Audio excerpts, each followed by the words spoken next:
Your Royal Highness, distinguished guests, is this on? Colleagues and friends, a very warm welcome indeed to the launch of this humanitarian memorial, the first of its kind in the world to be dedicated, is it switched on?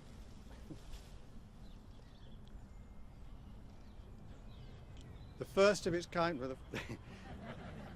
the first of its kind, I'll shout.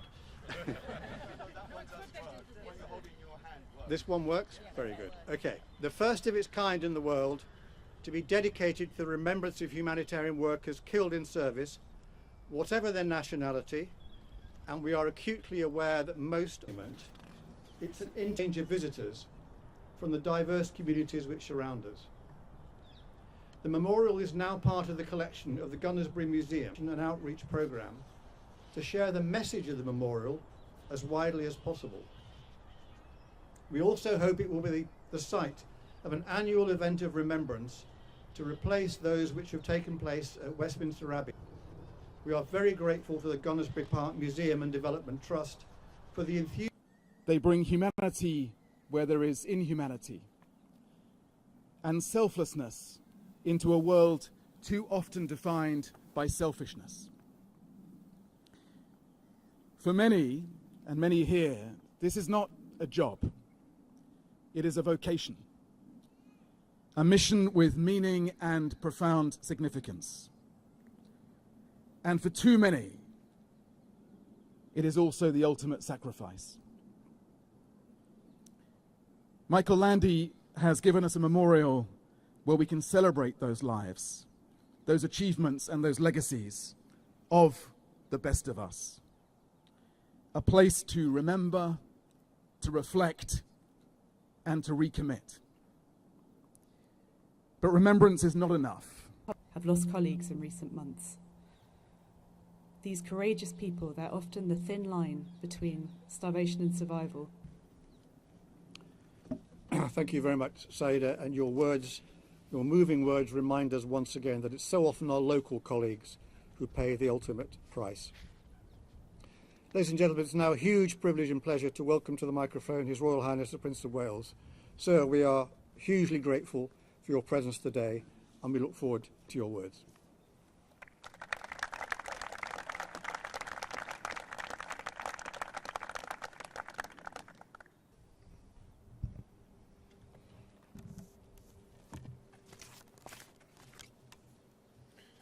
Good morning, everyone, and I'm honoured to be here today. The official opening of the first permanent humanitarian memorial, a physical recognition of the courage and sacrifice humanitarian aid workers make to ensure the most vulnerable receive life-saving support.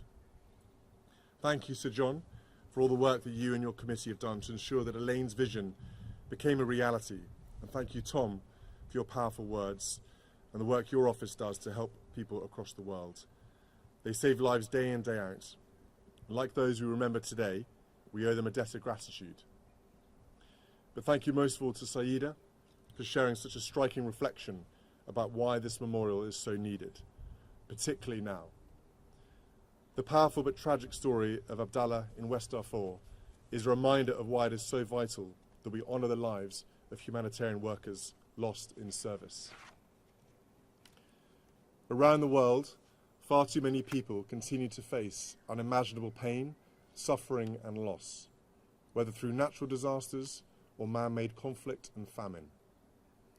We are witnesses to the appalling suffering of those who are victims of war and violence, from Ukraine to Sudan, from Myanmar to Haiti, and indeed throughout much of the Middle East, and alas, in so many other places. Yet the presence of humanitarian aid workers, like those in Gaza, runs like a thread of shared humanity through even the grimmest of environments. Rather than running away from danger, discomfort and hunger, these incredibly brave men and women stay behind to bring whatever respite, compassion and care they can to those who need it the most. We must champion and fight for their access to people in the most desperate of circumstances. I've had the privilege to hear from humanitarian aid workers directly about the challenging conditions they work in. From the representatives of humanitarian organisations in Palestine and Israel, whom I met during my visit to the West Bank and Israel in 2018, and to the passionate UN staff who hosted me at the Jalazone refugee camp on that same visit. And of course to those in Poland and Estonia, supporting Ukrainian children and families fleeing the conflict as a result of Russia's invasion. They do essential work in the most challenging of places. Often, aid workers are local responders, first on the ground and with a local knowledge to respond quickly and effectively. And they are supported by volunteers and teams from around the world who selflessly travel from places of safety to those of desperation to do what they can to make a difference.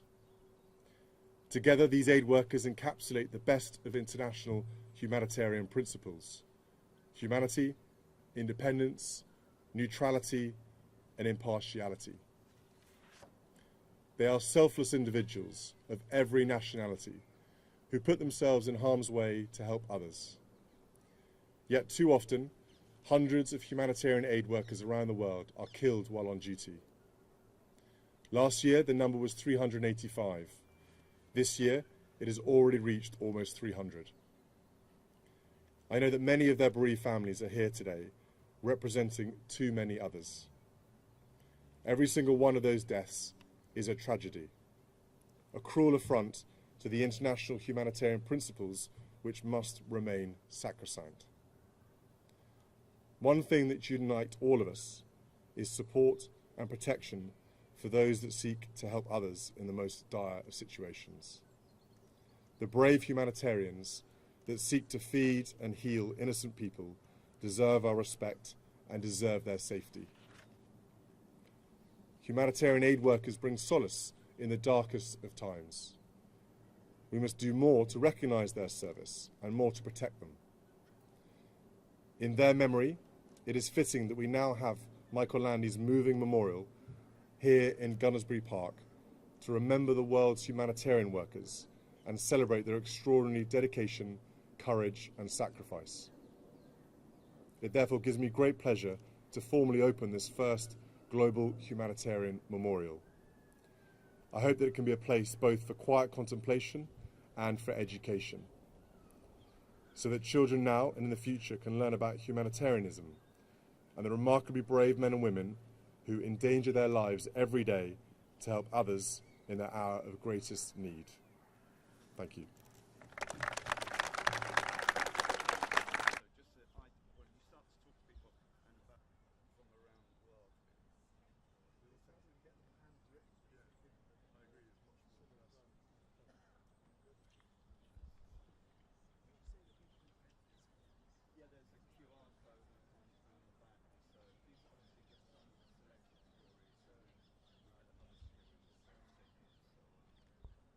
Yes, so it's like a ring of 15 figures and part, like a memorial also about absence, about a void, about something missing. So that could be potentially like a humanitarian aid worker has lost their life, or you know, the idea also is a celebration of humanitarian work.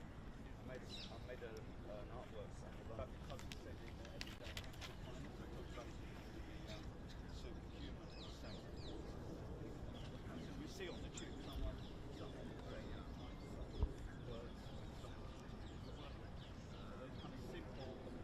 But these stories are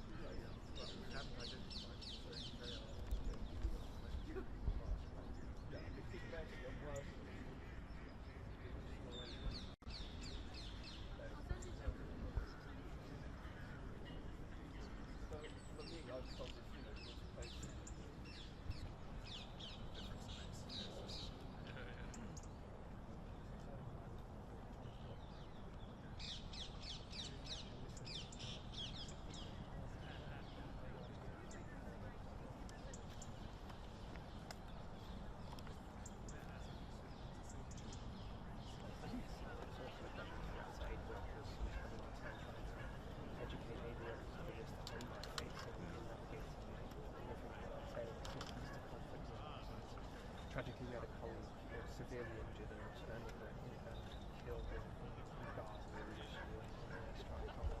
It's such a risky endeavour, as you've highlighted so well today, that we're just trying to find landmines really before children do, and some of the most difficult places. Yeah. And where are some of those difficult places? And obviously, places of conflict are difficult, but are there other areas that are still quite difficult to get to, even though conflict might have died down a bit? Yeah, lots of reasons. because funding ultimately is restricted. There's so many emergencies right now, the humanitarian system's overwhelmed. So, in that respect, you're trying to find ways to reach communities as effectively and as efficiently as you can. But mine action, what we do is quite a static thing as well, so that creates different risks. And two G miners were killed recently in an airstrike in Ukraine. Yeah, you're too right, effectively. They are in Gaza, but also in Lebanon and most likely bishops for visits to that region as well. No, I mean, it's horribly on the part. I mean, we've got over 500 humanitarian rescue. It's really disturbing to see colleagues. And it's, it's unconscionable, and I've got such a scale of it every day. We listen to those voices. Get things motivated, keep people together when that's happening. So. I don't know. I mean, it's a difficult question, and one that we consider quite a lot. I think, in a way, they've got no choice. I mean, this becomes the meaning of life for them. Just carrying on in this process is resistance. So they, and I mean, some of it is really mundane. So I'll get, emails from colleagues saying, "I want to be in docking station. We're back in the afternoon. And I've had a job. And I think some of it is the scale of what they're going through, the enormity of it all. If they stop to try and process it, they just collapse. I mean, when the reckoning in all this is over,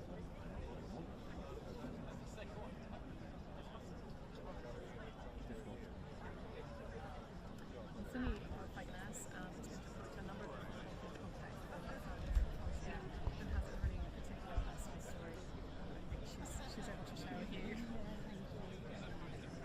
My colleague is not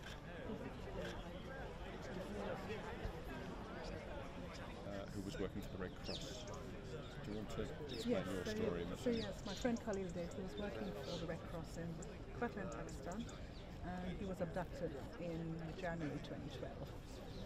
And he was brutally murdered, and his body was found by the side of a road in April 2012.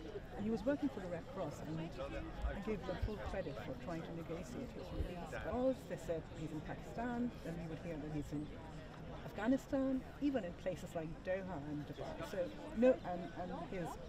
the perpetrators have never been caught. No one's claimed the incident. So and he was a dear friend of mine, for his friends and his family. We don't have closure because we don't know who the people were. They've never been brought to justice. So we've been carrying a lot of pain and grief. But I think today at the memorial, I do feel a sense of relief. I feel like his death hasn't been in vain. I think it's beautiful. There's no way of getting justice for your colleagues, family members, or whoever who've been killed, looking after other people. That must be very hard. Is that one of the hardest things about what you do? It is, yes. This is one of the hardest things. I mean, it's never going to be right. It's never going to be right, but at least there's some solace in It's important that your their lives are not lost in vain.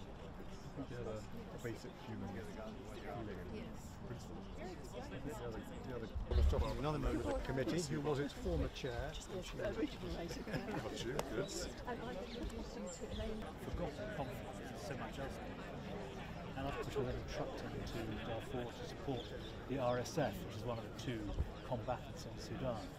And that fueling the conflict, not only to kill them, but also women and children, and also pushing them out. Because I went to the border, all these women and children were coming across the border in very large numbers. No men, but they'd either been murdered or they were in hiding. But it's that refueling with the arms which is causing this huge devastation, and of course making life much more difficult for those humanitarian workers who are there. Well, you can see how complicated it is today, talking about just all the things. But as you mentioned, Andrew, to me it's about valuing what humanitarian workers do. I think they've been overlooked a lot of times. People don't value what well, people do value, but we don't acknowledge it publicly enough. Yeah. The sacrifices that aid workers make. And I think that's what I'm so pleased that our memorial is used here. There's something to signify the fact that it does matter what you do. And that's why your presence gives it much more, which is why everyone is so grateful to you for coming today. Are you going to talk about this in Parliament for us? I can certainly find it. Certainly, yes. Good. You find a way to do that. I'm Thank sure. you. Now, sir. Lise, how are you? Very good nice to to see Prince you. Charles. It's so good to see. I'm Canadian, so I've had the honour of meeting your grandmother and your father many times before they go to Canada, testing whether they like Canadians before they go to Canada, and your trips there as well. And your father, the King, has also had these humanitarian receptions, which you know about. I know you take part in them, working behind the scenes. So I think I would echo, and it's really good, your presence here. I know you've been fighting for the climate crisis, cool and crucial, but we have this paradoxical situation, as you know, that never have we lived in a time where we know so much about protecting humanitarian individuals and journalists in time of war, and never have we had such impunity that the rules of war are being broken on an industrial scale. So everyone has to try to do what they can to protect people. So it's really good to see. Yeah, well, I know yourself and Jeremy. You know, the amount of times you two have spent in, very desperate situations in parts of the world. You've seen it all way more than most people here probably. So it must be difficult for you being able to see that and have to report and all those things that go on with it, and then take it back and process it all, because you're human at the end of the day and you see all that going on. It's very difficult not to be involved in the horrors of what's going on. And you use exactly the right word, the horrors. The horrors are these, call them forever wars that find what's happening on the battlefield, where human lives are being taken. I think in Tom's number 500 killed in Gaza, and then of course in Sudan. And so everyone, it does get lost in the click and swipe. There's too many, so I think just focusing on it. So again, your presence here is really, really important. Well, there might be somewhere in the future to make humanitarian aid work more acknowledged as well. Yeah, I think so. Yes. I had hoped also the rise of social media might expose and show people and allow more justice to follow after humanitarian aid workers suffer. Because that's where you hope that the good of social media would be there, but I'm not sure it's quite transpired just yet. Well, maybe we need a little club that's going to start really. I mean, that's a good idea actually, to really think hard about where to put it more, so that more people are aware. But using voices in public, but also behind the scenes, working quietly. And some would argue you two going to the most violent places on earth also. You're as kind of on the same level as some of the humanitarian aid workers around there. So yeah, you stay safe. Yes, okay. See you. It's designed to make it much harder for us to do our job. And, this is quite a successful media policy. There's a lot of it's the issue that we face. By the time when you're both needed a lot, I'm sure you'll be able to explain what's been going on. But you've been doing so much On our pillars. It's on the ground, you see that, which is really important. That's the barrier. Yes, you get a snapshot, but you two have spent time trying to work out where You can learn so much more from a day in a place than you can from a week of staring into a screen or a phone or just a watch or whatever. And